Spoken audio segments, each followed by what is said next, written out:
bienvenidos una vez más aquí. Estamos en Mejor Cada Día y probablemente dos de los momentos más significativos para nuestros hijos son los de adaptación a los centros educativos. Por ejemplo, desde la guardería o el paso de infantil a primaria. Dos momentos diferentes que necesitan un periodo de adaptación. Hoy vamos a ver cómo hacer que esa transición sea lo más fácil posible. Para ello contamos con la presencia de Cristina Sánchez, educadora infantil y docente del Colegio Adventista de Sagunto. Muy bienvenida al programa, Cristina. Hola, estoy muy contenta de estar con vosotros compartiendo estos momentos. Y bueno, antes, como siempre, vamos a nuestra sección de opinión pública. Bueno, así a grandes rasgos, no soy pedagogo ni profesor, pero bueno, sí, a grandes rasgos. Sí, además de las clásicas, lenguaje, matemáticas, sociales, pues también aprender a relacionarse unos con otros, aprender a respetarse unos a otros, entonces un poco educarse para la vida que les va a llevar. Las habilidades más básicas, bueno, pues según mi nieta, son unas cuantas, se entretienen básicamente en pintar y tal. No, la verdad es que no estoy muy al loro en esto, ¿eh? Pero bueno, yo sé que se entretienen en pintar, en dibujar, un poco más. Pues sobre todo lo que es la habilidad básica de la persona por ser persona. Sobre todo los valores. Estamos en una sociedad mal educada y está mal educada sencillamente porque les hemos enseñado conocimientos, imprimimos valores cognoscibles, pero sin embargo valores morales, valores de comportamiento y valores sociales pues no se imprimen y al final pues pagamos las consecuencias. No solamente relacionarse, sino cosas espirituales. En la escuela deberían aprender conocimiento y también en parte de educación. Para mí el conocimiento no solamente debería ser intelectual, sino también incluso debería de ser espiritual, porque entiendo que son dos componentes imprescindibles para el ser humano. A ser buena con la gente, a tener una buena relación, a no tener siempre conflictos con todos y con eso podría llegar a un nivel superior de personalidad, de carácter. Sobre todo creo que el problema viene dado en la frontera que existe en las dos fuentes de educación, la casa y el colegio. Y por supuesto, dentro de la casa y del colegio, los valores educativos que tenga el propio docente. También que tengan los padres tiempo para ellos y entonces, según de esa manera, puede un niño estar más motivado que otro. Depende de la estimulación que tenga cada uno de ellos y de los objetivos, incluso de la paz del hogar, entre comillas, ¿no? Pero para mí esto es fundamental. El hogar influye muchísimo en la actitud de las personas, de los niños y también evidentemente conforme a los estudios. Por la motivación, claramente por la motivación. Además me pasa muchas veces que hay una persona que sus padres incluso pues tiene una motivación y otro no y suspende, no tiene más.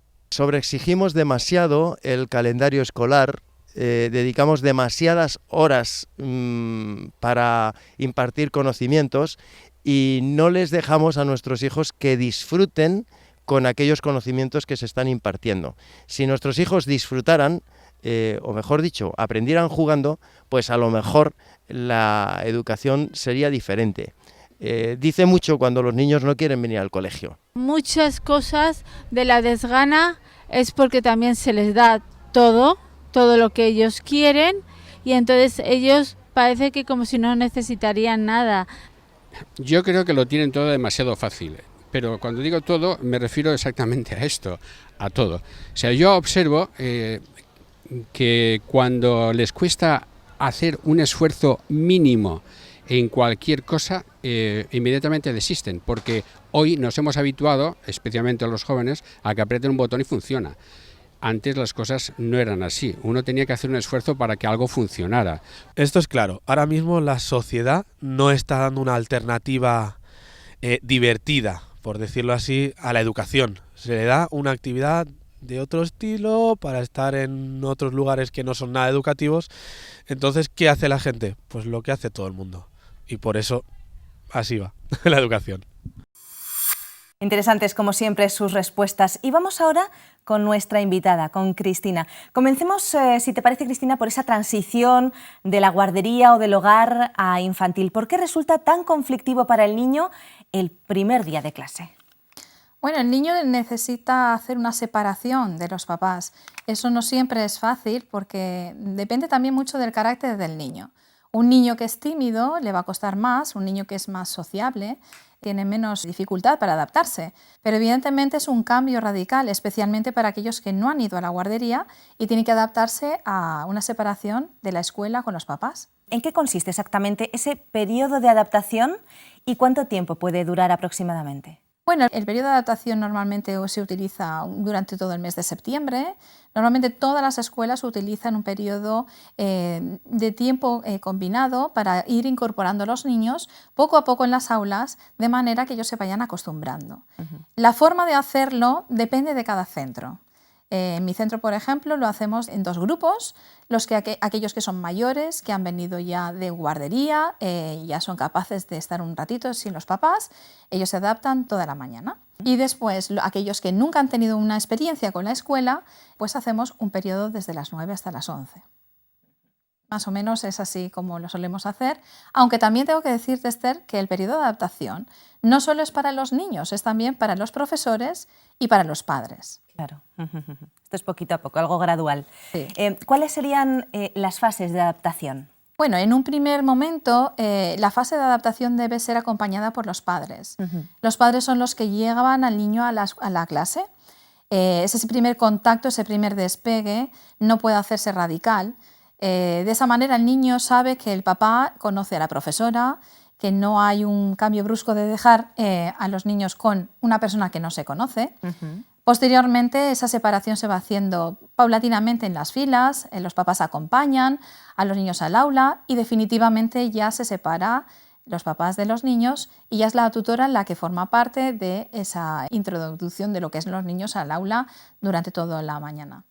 ¿Y cuánto tiempo dura, por ejemplo, esa primera fase? Quiero decir, cuando los papás llevan al niño y se quedan en la clase, Sí. ¿dura unos días? ¿Cuánto Normalmente tiempo? en algunos colegios se suele hacer por horas. Ajá. Pero para nosotros la experiencia ya son 24 años lo que nos dice cómo vemos que los niños van llegando a la escuela. Normalmente se suele hacer durante 2 semanas ese periodo. Los papás pueden acompañar al niño hasta la clase.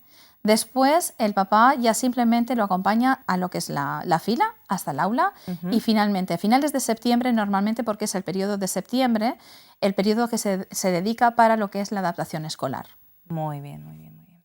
¿Qué se hace desde los centros escolares, en el centro, para facilitar esa adaptación a su nueva realidad? Bueno, en un principio la adaptación, como te comentaba antes, es primero para los padres, después los niños, después los profesores también.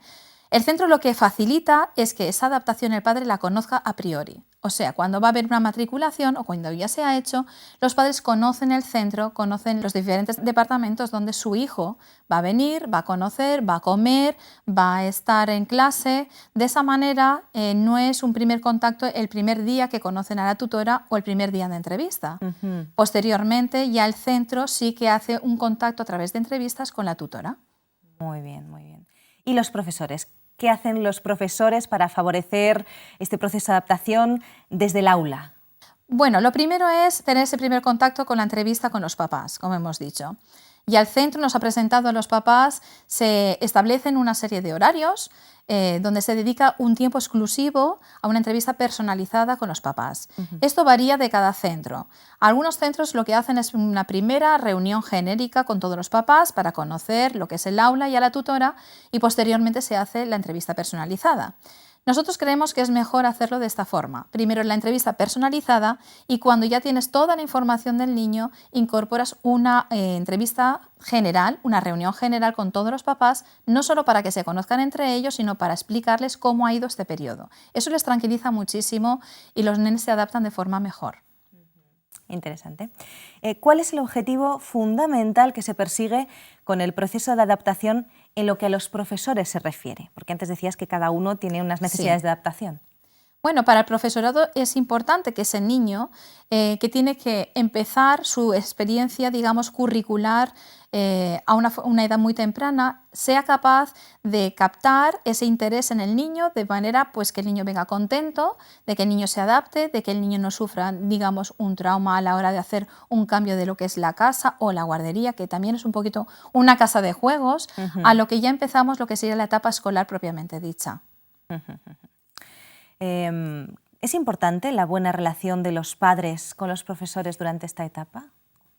Es importante, y no solamente es importante que se conozcan, sino que hay que pensar que los niños a estas edades que son tan emotivos no solamente leen lo que escuchan o no solamente entienden lo que escuchan entre los adultos, entre profesores y padres, sino también que captan, digamos, ese lenguaje no verbal de las emociones o de cómo nosotros gesticulamos cuando estamos delante de ellos a la hora de hacer esa incorporación al aula. Ajá. Así que es interesante que los papás se sientan con la profesora como si fuese una persona conocida, amigable, que están tranquilos. Eso es importante para que el niño reciba y pueda hacer esa incorporación de la forma más tranquila y más normal y más natural. Interesante, eso nunca a lo mejor lo hubiéramos pensado, ¿verdad? Que es importante cómo los padres reaccionan ante la profesora, Sí, ¿no? sí.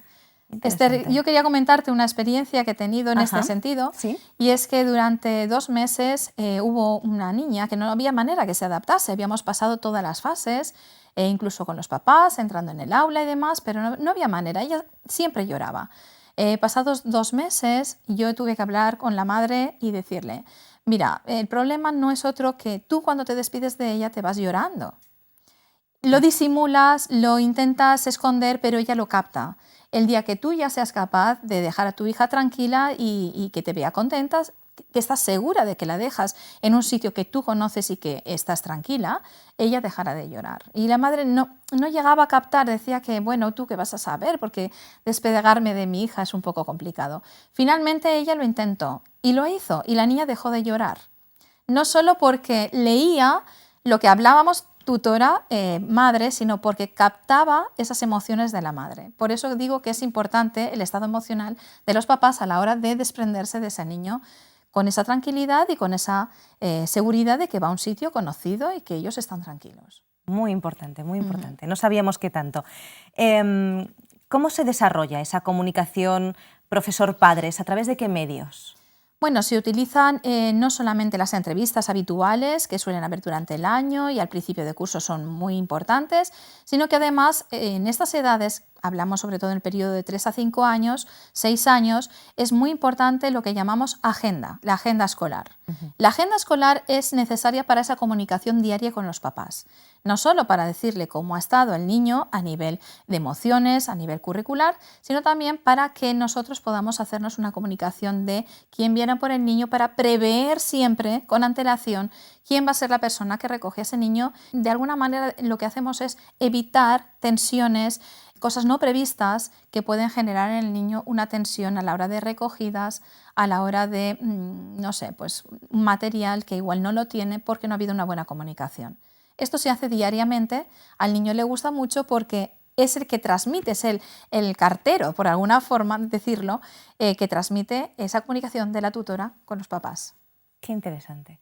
Y además esa agenda, aparte de estas cosas, también lleva algo respecto al niño, el comportamiento, etcétera, que los padres tienen que tener en cuenta.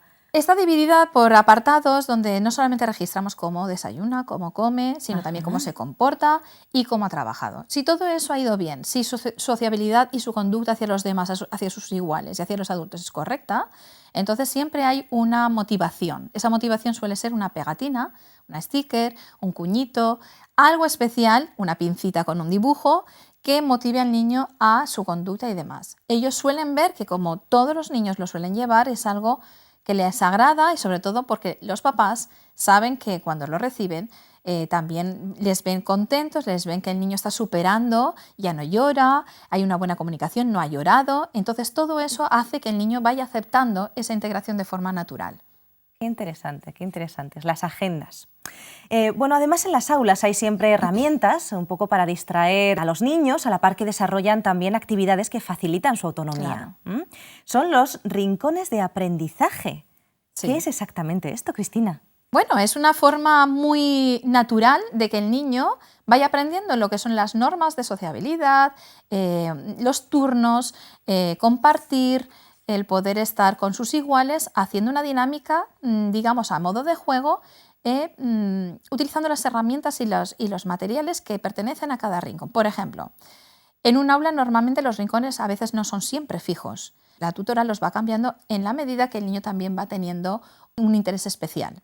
Pero sí que es cierto que siempre se empiezan con algunos que son básicos. La cocina, porque nos hace, digamos, un juego simbólico con lo que ellos viven en su casa. Luego tenemos el rincón de construcciones, luego, por ejemplo, el de los coches, el de los animales. De alguna forma lo que estamos haciendo es acercar realidades que ellos van a vivir, pero a modo de juego en el aula. ¿Vale? De esa manera, como todo está clasificado por cada rincón, ellos van aprendiendo, van sabiendo que tienen que turnarse y de alguna manera están viviendo realidades, pero a modo de juego. Nos decías que hay uno de coches, por ejemplo. ¿Qué aprenden en el de coches? Bueno, colores, formas, no sí, sé. los colores, formas, pero también las normas de viabilidad, porque si están montando, por ejemplo, un circuito, muchas veces pueden ir en dos sentidos, saben que eso no puede ser. Y no solamente eso, sino que cuando ya colocan las señales y las van aprendiendo, luego ellos se convierten en los profesores para sus padres cuando van en el coche. Ajá. Poner cinturón, papá pone un stop, y eso es un aprendizaje que hacen a través del juego, pero que luego ellos van a trasladar a su realidad inmediata. Y, por ejemplo, el de la cocina, ¿en qué consistiría? Bueno, pues la cocina es muy interesante porque no solamente las niñas aprenden a utilizar los cacharritos de cocina y inventar como que son mamás y papás y comiditas y demás, sino que los niños también se integran como participantes, como papás participantes en lo que son las dinámicas de una casa. Y eso luego, pues si los papás lo aprovechan en su casa, luego ellos son los que colaboran pues, para poner la mesa, para quitar los platos, en aquellas cosas que según su edad ellos son capaces de hacer. En la segunda opinión vamos a ver un poquito más de cerca estos rincones especiales, pero me gustaría saber qué tipo de materiales utilizáis para formar estos rincones. Bueno, como propiamente dice, cada rincón tiene que ser un material específico que tenga que ver con lo que estamos trabajando. Por ejemplo, si es un rincón de animales, en ese rincón habrán libros referentes a animales, sean acuáticos, sean salvajes, de todo tipo. Cuanta más información demos a través de ese material, los niños también harán preguntas, estimularemos más su curiosidad y a través de eso podemos trabajar también por proyectos. Los proyectos se suman a los rincones y es a través de esto como nosotros llegamos al papel, al libro, para saber qué cosas les ha interesado, qué información van recibiendo y van aumentando de lo que saben, de lo que aprenden y de lo que nosotros vamos trabajando. Entonces, por ejemplo, en el rincón de los animales, animales que sean también de verdad, no solamente de plástico, podemos montar una actividad para ese rincón, por ejemplo, que sea la semana de la mascota. Cada uno no solamente va a poder traer su mascota, sino que además vamos a aprender de cada uno de esos animales qué cosas son necesarias, qué tipo de animales tenemos y quién también los ha creado, ¿por qué no? Son pequeños grupos que realizan actividades diferentes. Yo no sé si hay diferentes grupos al mismo tiempo y una clase de promedio tiene pues, unos 25 niños. Cristina, ¿cómo hace la profesora para poder atender todos los grupos? Bueno, a priori parece que va a ser un poco jaleo, que no vas a poder controlar las necesidades de cada uno. Pero bueno, los profesores tenemos muchos recursos siempre y elaboramos siempre registros. No solamente para nosotras, para ir verificando qué intereses tiene cada niño, sino que para ellos también. Existen unas normas que se explican poco a poco, esto no se puede hacer de un día para otro, por eso en ese periodo de adaptación incluso también se van incorporando estas cosas. Existen unas plantillas, primero solamente con las fotografías, puesto que no saben leer, posteriormente se añade la fotografía y el nombre para que aprendan a leer, luego finalmente solo el nombre, donde cada rincón se divide con unos huecos donde pueden pegar solamente 5 fotos. ¿Vale? Si tenemos 25 niños, montaremos 5 rincones. Si queremos hacer 4 rincones, entonces dividiremos de manera que todos pueden estar en un rincón. Pero solo podrán estar en ese rincón mientras la plantilla que está ubicada en cada rincón no esté llena de las fotos. Una vez todos los niños hayan ubicado su foto en un rincón y esté lleno, deben pasar a otro rincón. Ajá. ¿Y hay un tiempo? Y hay un tiempo. Ajá. Cuando la profesora establece, puede ser una frase, puede ser una música, puede ser un sonido, entonces ellos deben hacer un cambio. Los profesores al principio no van dirigiendo dónde deben elegir, para ver un poco los intereses. Si vemos que los niños son muy repetitivos, entonces sí que sugerimos, mira, ya has estado mucho tiempo en este y en este, vamos a cambiar en el otro. La profesora se convierte un poco en observadora de cuáles son las preferencias, cuáles son las reacciones, los intercambios que hacen unos con otros, y entonces ahí es donde la profesora establece unas plantillas de registro de cada rincón. Y entonces así, de una manera muy lúdica, la profesora va viendo los intereses y cómo van aprendiendo cada uno. La verdad es que los niños en esta etapa juegan mucho, es una etapa especialmente Muy de juego, lúdica. aunque luego, muy lúdica, exactamente, aunque luego les vas incorporando otras cosas. ¿Por qué hasta los 6 años se considera el juego uno de los medios idóneos para aprender? Realmente el juego es una forma de adaptación a todas las normas sociales y personales de unos con otros. Es una forma, en el juego se perdona todo, en el juego todo vale, pero al mismo tiempo las normas son aceptadas de una forma más natural. Es una forma natural en la que el niño va haciendo sus relaciones con los demás y por eso llega un momento donde ellos suelen trabajar, suelen relacionarse con sus iguales en grupo, en gran grupo, por eso el juego es mejor. Luego aparecen ya las normas, luego ya ellos también van haciendo cambios de cara a la primaria, con lo cual va apareciendo una individualidad y así sucede también a las adaptaciones con el periodo de primaria.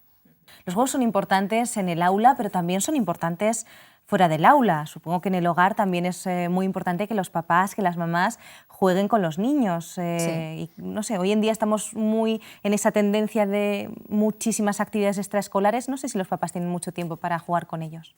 Pues es muy curioso que me hagas esta pregunta porque realmente, o esta apreciación, porque realmente necesitamos actualmente de ese periodo de adaptación por esto. Porque los papás en casa no estamos dedicando el tiempo que es tan importante al juego con el niño, donde estamos introduciendo normas, donde estamos introduciendo también ese compartir y demás. Antiguamente, o no hace tanto tiempo, las familias tenían muchos hijos. El juego no era solamente con los papás, también era unos hermanos con otros. No necesitábamos tanto ese periodo de adaptación. Los niños estaban más acostumbrados. Y una cosa que era tan natural, ahora la estamos intentando incorporar como natural, puesto que en casa pues la mayoría son o solos o tienen solamente un hermanito, y los papás tampoco, como tú dices, dedicamos ese tiempo a estar con ellos, jugar, establecer esas normas, esas pautas, a dejar claro quién es el adulto, quién es el niño, con quién podemos levantar la voz, con quién tenemos que respetar. Y eso se da desde casa en un principio. ¿Qué hacemos ahora? Al revés, lo que tú decías, dejar al niño, digamos, aparcado cada vez más en más actividades y privar al niño de eso que era tan natural como es el juego en casa, donde en realidad existían esos rincones cuando ayudábamos a la mamá a hacer unas galletas, cuando ayudábamos al papá pues a pintar algo, y entonces eso mismo es lo que ahora se traslada. Entonces, por eso, porque va desapareciendo eso que ya se hacía desde casa, hay que incorporarlo, pues por lo menos hasta los 6 años o yo diría que un poco más. Qué pena, qué pena. La verdad es que es triste, que bueno, estas situaciones se den, ¿no? Sí. El poder disfrutar de la cocina con la mamá o con el papá, disfrutar haciendo actividades. Yo creo que eso es insustituible, ¿no? Por mucho que en las escuelas Claro. se trate de formar a los niños de esa manera. En fin, veremos a ver si conseguimos algo con la conciliación familiar. Estamos en ello. Bueno, pues vamos a hacer en estos momentos una pequeña pausa. Como muy bien saben, estos momentos aprovecho para informarles de que tenemos unos cursos muy interesantes en una página web, la página ofrececursos.org. Ahí tienen algunos cursos, como digo, totalmente gratuitos, sin ningún compromiso. Ustedes entran, los ven y seleccionan aquel que les resulte interesante. Y también en estos momentos aprovecho para informarles de que tenemos un correo electrónico abierto a ustedes, a sus sugerencias, a sus comentarios, a lo que deseen. El correo electrónico es contacto@cpm.com.es. Les espero en unos instantes, volvemos ya. La Voz de la Esperanza te invita a través de su página web vozesperanza.com a descubrir 4 interesantes cursos por Internet de forma totalmente gratuita y sin compromiso. Curso La Biblia habla. ¿Quieres conocer más de la Biblia y disfrutar de todas las bendiciones que ella puede aportar a tu vida? Entonces este es el curso perfecto para ti. Curso Tesoros de Vida, para estudiar la palabra de Dios desde la moderna perspectiva del siglo XXI. Curso Salud y Vida. ¿Quieres aprender a disfrutar cuidándote? Entonces, ¿a qué esperas? Apúntate ya. Curso La Fe de Jesús. estudios bíblicos de ayer, de hoy y de siempre. Ya sabes, visita hoy vocesperanza.com y disfruta a través de la red de nuestros cursos gratuitos. vocesperanza.com.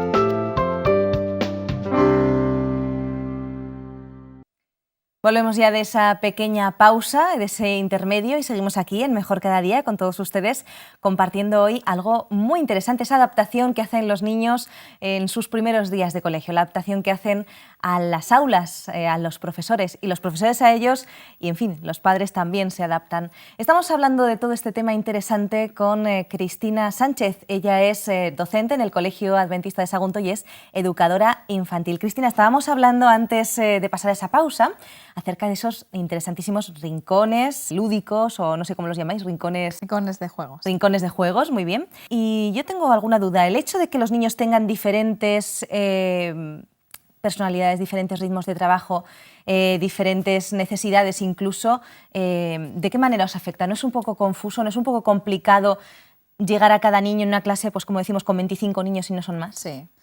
Bueno, en realidad es algo natural también, es algo que no se puede evitar, porque ten en cuenta, Esther, que siempre en cada grupo, sea desde infantil o en la primaria también, los niños, dependiendo, en España se hace así, dependiendo de la edad, cuando cumplen los años, pues un niño está compitiendo, si es de enero, que cumple los 4 años, con un niño de diciembre que quizá todavía no los tiene.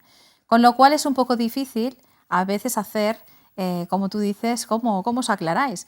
Los objetivos son siempre iguales, la programación se hace igual, pero la aplicación, cómo se va graduando, se hace de forma diferente, incluso dentro de una misma aula. No puedes utilizar y tienes que respetar la madurez de cada niño, y más en estas edades, por ejemplo en infantil, esto es vital. Si una profesora no es capaz de hacerlo, seguramente si corta, digamos, por un rasero, para todos igual, seguramente todos no van a llegar a adquirir el mismo aprendizaje. Y eso lo vemos las profesoras, por ejemplo, sobre todo cuando empezamos, en esa adaptación a priori, después como el niño hasta diciembre parece que sean muy bebés, como luego después de los 3 años en diciembre cambian después de Navidades, y cómo van adaptándose, y sobre todo los pequeños van cogiendo el ritmo de los más mayores. Tiene que haber una adaptación, me estoy refiriendo ahora ya no tanto del niño ni de la profesora, sino también curricular. Y eso tampoco quita que tú como tutora, como profesora, como especialista, tengas que tener en cuenta también que dentro de tu aula van a haber niños que quizá nunca van a llegar a tener el ritmo de los demás. Tienes que hacer adaptaciones. Esas adaptaciones, que se llaman a veces, cuando el niño realmente tiene unas necesidades mucho más complicadas, se llaman adaptaciones curriculares. Todo eso se tiene que tener en cuenta, y es un trabajo que se hace anterior a que comience un curso escolar. Tú ya preparas, digamos, toda esa base, y cuando tú recibes el grupo es cuando vas adaptando con esos grupos, cuando tú realmente conoces al grupo, porque tú a priori no conoces ese grupo, sobre todo en 3 años. Después, normalmente, en todos los centros en España, la misma tutora coge al grupo de 3 años y lo tiene hasta 6 años. Pero es por esta razón también, porque el seguimiento del niño, un niño que es inmaduro en un principio, cuando lo tienes todos esos años, tú vas viendo, vas pudiendo seguirle, vas pudiendo estimularlo mejor. Muy importante, ¿no? Que Sí. también los padres sepan qué ritmo lleva el niño, para poder, supongo que existen herramientas, ¿no?, para poder Sí. ayudarle a Sí. integrarse con el resto, a seguir el mismo ritmo. Yo siempre digo que es un trabajo en equipo con los padres. En la educación escolar no solamente está incluido desde el tutor, el director, los que están con ellos en el comedor, las personas que forman parte de su enseñanza deben estar involucrados también en estas etapas madurativas, de manera que el niño vaya superándose a sí mismo, sea en el estadio que esté. Siempre intentando conseguir, eso es importante dejarlo muy claro, siempre intentando conseguir que los objetivos sean los que debe conseguir. Si no los puede conseguir porque existen problemas, entonces siempre buscaremos esos apoyos que sean necesarios. Desde un apoyo de un psicólogo, un logopeda, pero también, como tú decías, a través desde casa, haciendo un trabajo más específico para ese niño, para que llegue a conseguir los objetivos finales. Muy importante, la labor que hacéis con estas plantitas que están creciendo, esas guías, muy, muy importante. Una vez que los pequeños se han adaptado a ese nuevo ambiente, llega el momento de pasar a primaria. Otra vez cambios, otra vez Exactamente, otra vez dificultades para adaptarse. ¿Notan mucho los cambios? ¿Qué cambios hay exactamente de infantil a primaria? Sí que notan bastante los cambios. Siempre los niños pasan de una etapa, como hemos visto, muy lúdica, muy de juego, muy manipulativa, a una etapa donde no pasan a ser tan curricular como quizá el segundo ciclo, pero sobre todo el primer ciclo de primaria es muy importante que tengamos en cuenta que siguen siendo niños, están soltando su educación infantil para pasar a una etapa donde todo es nuevo. Todo es nuevo. No solamente los periodos de tiempo de juego, sino también una serie de cosas que poco a poco podemos ir viendo que realmente van a haber unos cambios a nivel emotivo, a nivel psicológico, a nivel curricular, de materiales, no sé. A todos los niveles. Sí, Vamos a empezar, si te parece, poquito a poquito. Vamos a empezar con el niño. ¿Qué cambio se produce en el niño en ese paso de infantil a primaria? Bueno, los cambios en el niño realmente sí que aparecen y sí que se notan bastante porque, como decíamos antes, hemos pasado de una etapa muy lúdica, muy manipulativa, pasamos a una etapa que, bueno, aunque eso no debería desaparecer totalmente, sí que hay un cambio bastante radical, no solamente a nivel de juego, sino también de tiempos, de materiales, en fin, a nivel psicológico, y que poco a poco yo creo que podemos ir viendo porque realmente vale la pena detenerse un poquito a investigar un poquito esto. Por ejemplo, el niño a nivel emocional va a encontrarse de pronto con otra profesora probablemente, con otro centro escolar. ¿Cómo el niño valora eso? Ya empieza a tomar herramientas, a tomar confianza infantil cuando de pronto lo soltamos, sí, y entra en otro ciclo donde, como dices, todo es nuevo, ¿no? ¿De qué manera eso le afecta a él psicológicamente, en su forma de ser? ¿Se ve muy mayor? Sí, la primera reacción es pensar que más o menos va a estar todo igual. No pueden pensar emocionalmente que va a haber tanto cambio. Y aunque se les prepara desde infantil, sobre todo en 5 años se les prepara, nunca es suficiente porque es el niño el que tiene que hacer esa incorporación y ese cambio. Evidentemente, como tú decías, hay un cambio de tutora. Normalmente la tutora que deja infantil a este grupo suele tener una reunión con la tutora siguiente para que nunca exista un cambio brusco donde no se conoce, ni la tutora tampoco conoce a ese grupo que va a recibir. Siempre hay una conversación sobre cómo han quedado esos niños, cada uno un poquito sus especialidades, cómo son emocionalmente, para que la tutora cuando los reciba también sepa captar un poco al grupo en el sentido de facilitar esa incorporación y ese cambio que hay bastante brusco. El niño se siente de alguna manera que es mayor, pero no sabe ser mayor. No quiere soltar los juegos y de alguna manera hay una ruptura física del aula, hay una ruptura de juegos, de materiales, incluso de libros. ¿Suele haber cambios de humor en el niño que los padres digan, es que está cambiando, nota algo diferente? Porque claro, es como una especie de crisis, sí, ¿no? Sí. Un cambio ahí. Hay muchas veces que notamos, los profesores y los padres, a la hora de comentarnos esta serie de cosas, que los niños incluso hacen unos cambios de ritmo, incluso en el sueño. Están mucho más nerviosos. A veces en las horas de la comida, están nerviosos porque realmente no saben hacia qué van, sobre todo en ese primer momento de cambio, ¿no? De cuando va a llegar septiembre y voy a pasar a primero. Otros es al revés, es un poquito lo que decíamos al principio. ¿Recuerdas que lo primero que hemos dicho, que depende mucho de la adaptación de los niños pequeños, si son tímidos o si son más sociables, si son más abiertos? Lo mismo ocurre en este cambio. Esa adaptación también se va a ver un poquito de alguna forma alterada dependiendo del carácter del niño.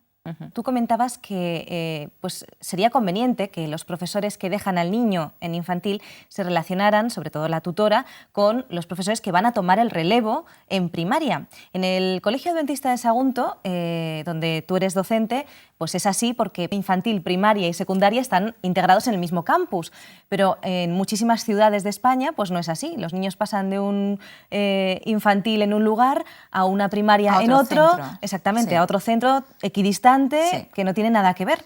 Entonces, por ley, ¿hay alguna ley que regule esto o está de alguna manera regulado? No sé si es obligatorio o simplemente es conveniente que haya ese...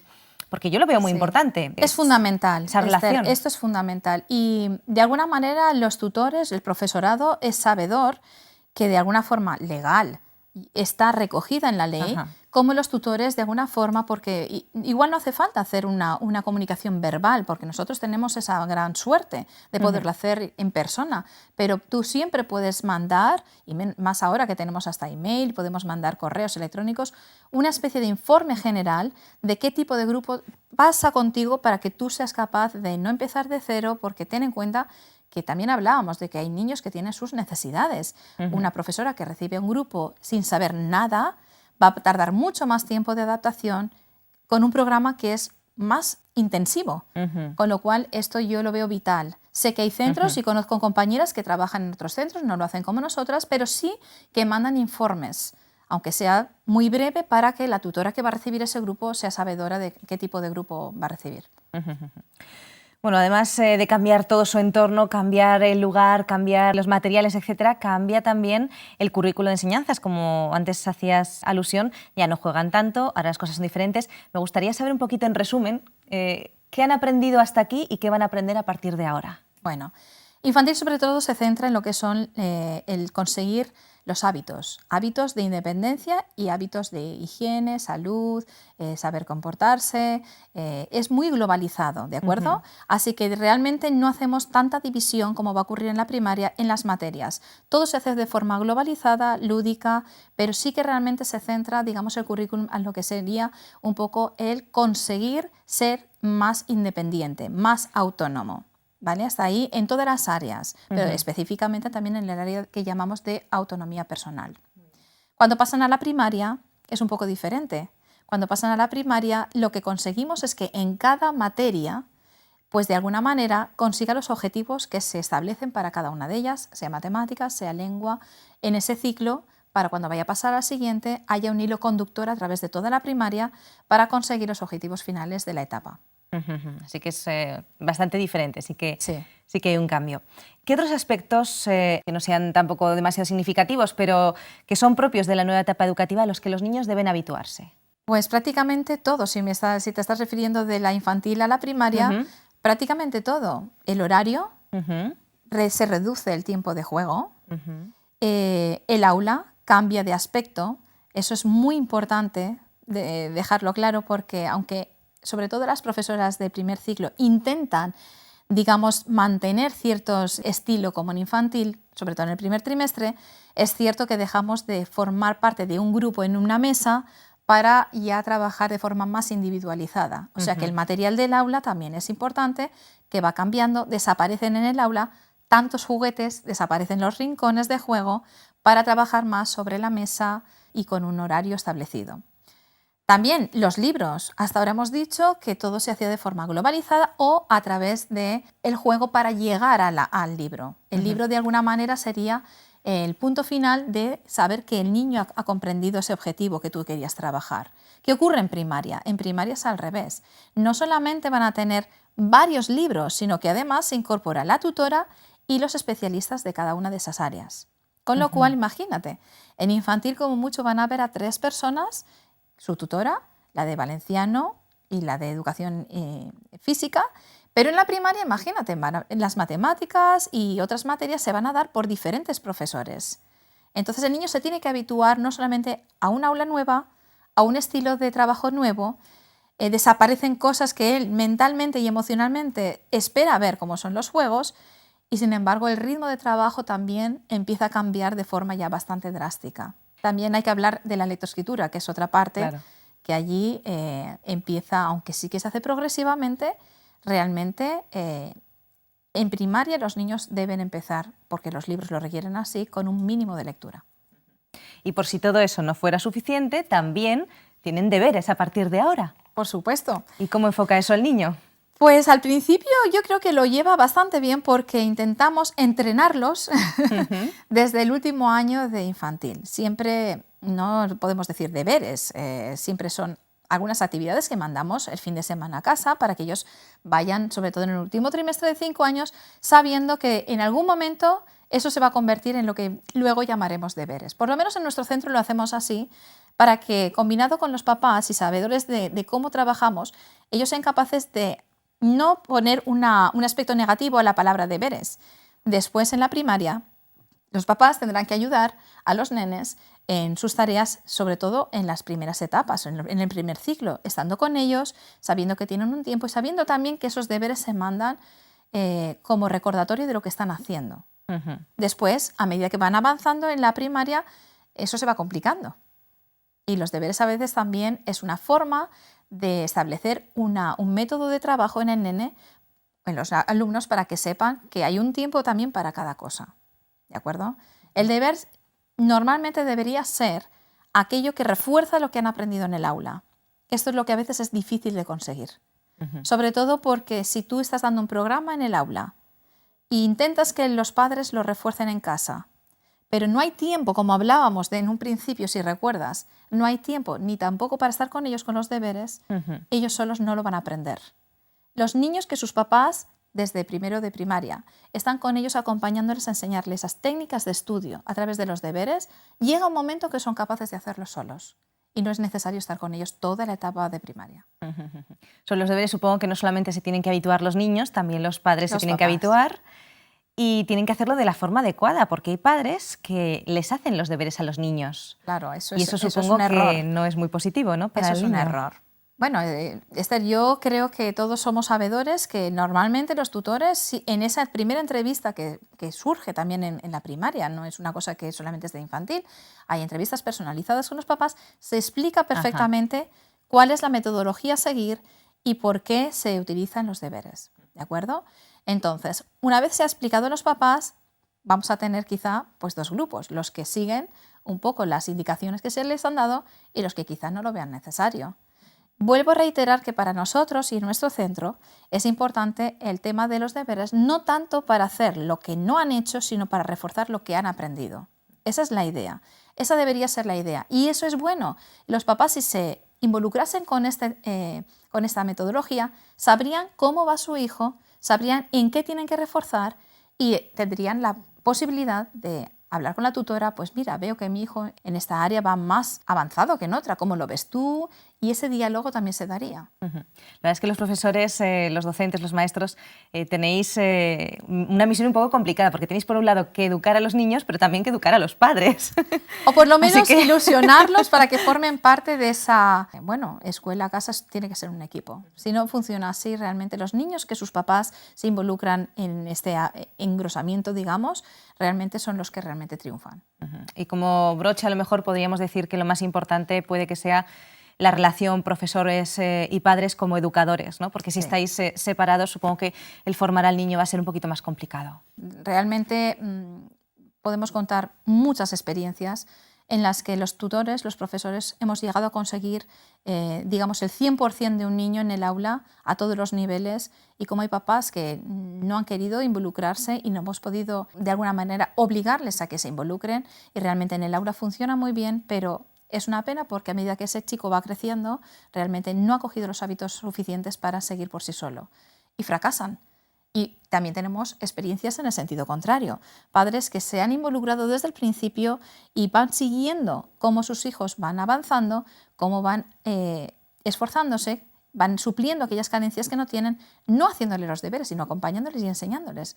Y estos chicos son los que realmente luego triunfan. Realmente, Esther, en la educación, quien quiera pensar que todo está porque solamente hoy dedico mucho tiempo y mañana no, la educación es algo progresivo, es algo que es de cada día, no puedes hacerlo solo en un día. Hay que ser constante, mucha constancia. Bueno, pues vamos a tomar buena nota de todo lo que nos ha dicho Cristina. La verdad es que es un tema sin duda interesantísimo. Los padres tenemos una responsabilidad muy importante, no solamente con los docentes, sino también con nuestros niños. Esa relación docente-padres es muy, muy importante para el bienestar de nuestro hijo. Vamos en estos momentos, si les parece, con ese resumen de las principales ideas del programa. Vamos con En pocas palabras.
Bueno, pues ahí hemos visto un poquito las ideas más destacadas del programa de hoy y esperamos que puedan serles de utilidad.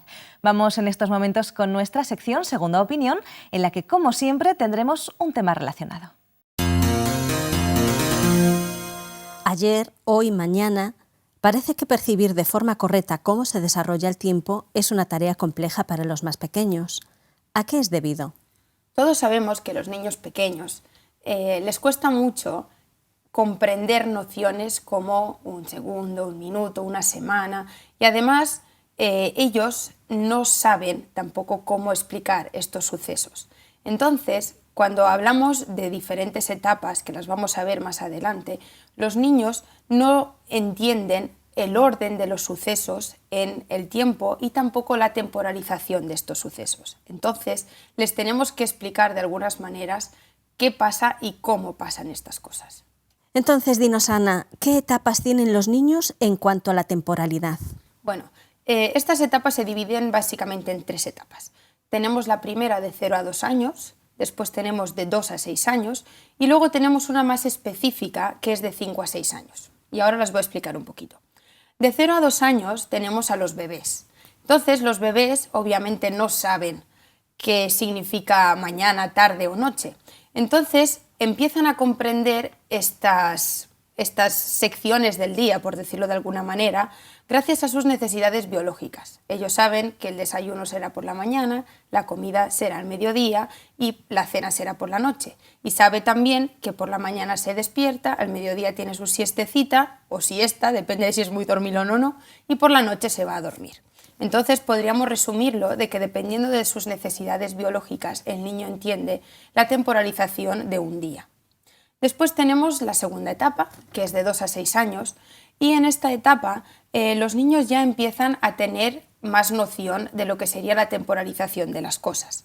Obviamente para eso tenemos que trabajar mucho con ellos, si estamos en casa, en el colegio, y tener muy claro que aquí los niños empiezan a aprender lo que es la velocidad de las cosas. Saben que, por ejemplo, por la mañana se levantan, luego van al colegio, después en el colegio tienen sus rutinas, al mediodía tienen su comida, a la cena, etc. Entonces ven que las cosas ocurren con una velocidad y en un orden.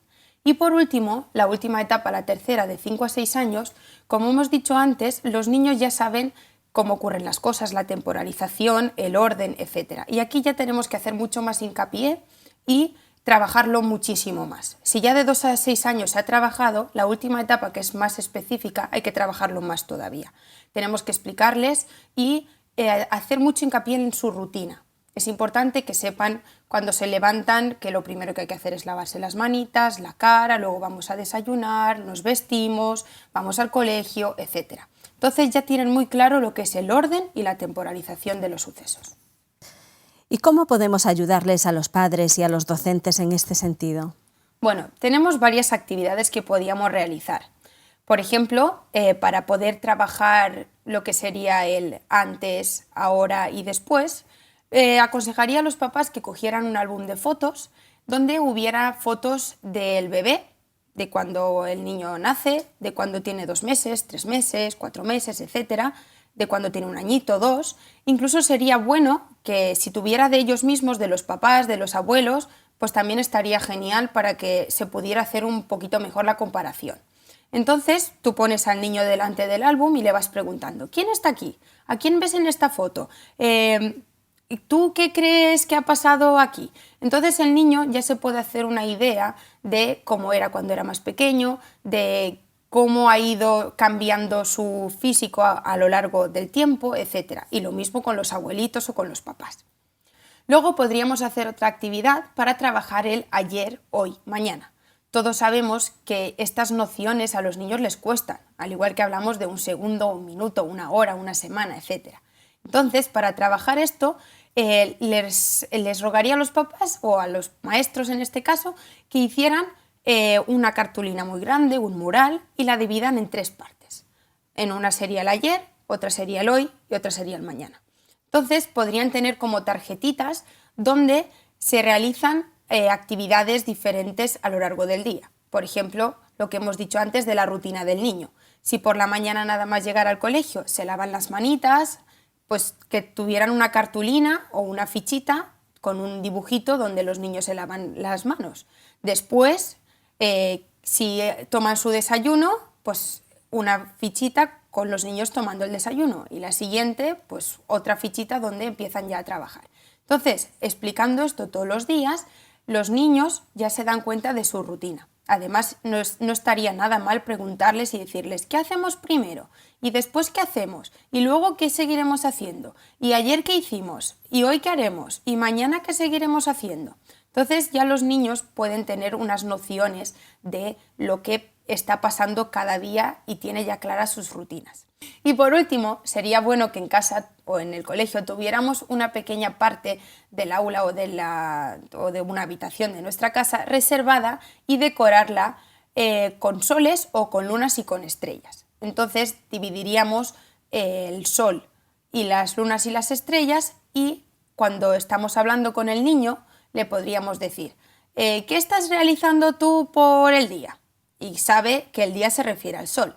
Entonces el niño nos puede decir, pues voy al cole, voy a jugar, voy al parque, hago los deberes, etc. ¿Y qué haces por la noche?